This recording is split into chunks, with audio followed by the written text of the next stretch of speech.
Bonjour famille avec Jésus, nous allons maintenant discuter des ennemis que les familles font face. La famille est actuellement l'institution la plus vulnérable alors qu'elle devrait être la plus forte.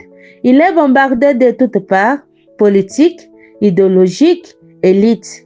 Et la famille telle qu'elle a été initialement conçue par Dieu est en train de se déconstruire. Nous allons voir seulement 6 ennemis. Premier ennemi, c'est l'angle dans toutes ses phases. Psaume 143, verset 11. Sortez mon âme de l'angoisse. Détresse émotionnelle entre les époux en raison de leur insécurité, anxiété compétitive au travail et à la maison, anxiété traumatique, violence, accident, culpabilité, anxiété pour rien ou ennui, anxiété infantile. Deuxième ennemi, c'est manque de communication.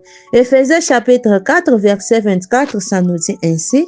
C'est pourquoi, laissons les mensonges, dites la vérité, chacun de vous avec votre prochain, car nous sommes membres les uns des autres. La communication est dialogue. L'un parle et l'autre écoute, puis le premier écoute et l'autre parle. La notation basée sur la lankine et les attentes personnelles n'est pas la meilleure. La communication est un tout.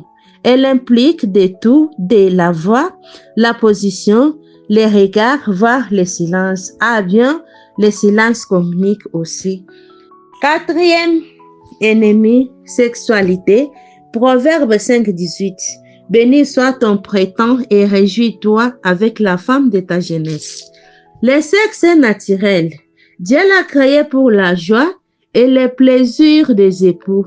Mais l'excès, la violence ou son absence entraînent de graves problèmes dans la relation conjugale. Cinquième, piété.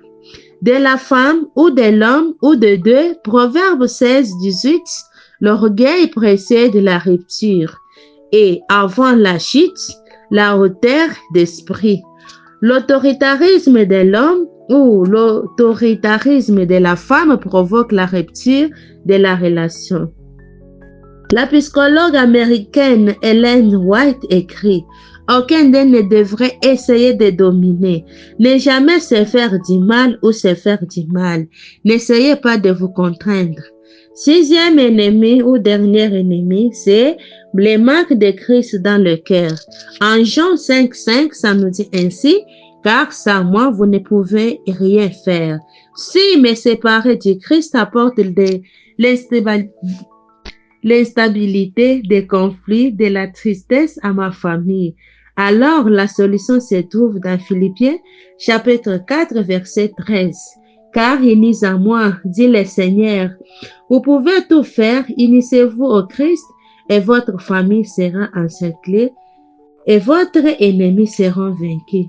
Père béni, nous honorons ton nom à cette heure. Nous vous remercions pour votre amour et dans votre souveraineté, nous avons laissé un chemin balisé où nous devons marcher en famille. Seigneur, apprends-nous à chercher ta face, car sans toi, nous ne pouvons rien faire. Au nom de Jésus, Amen.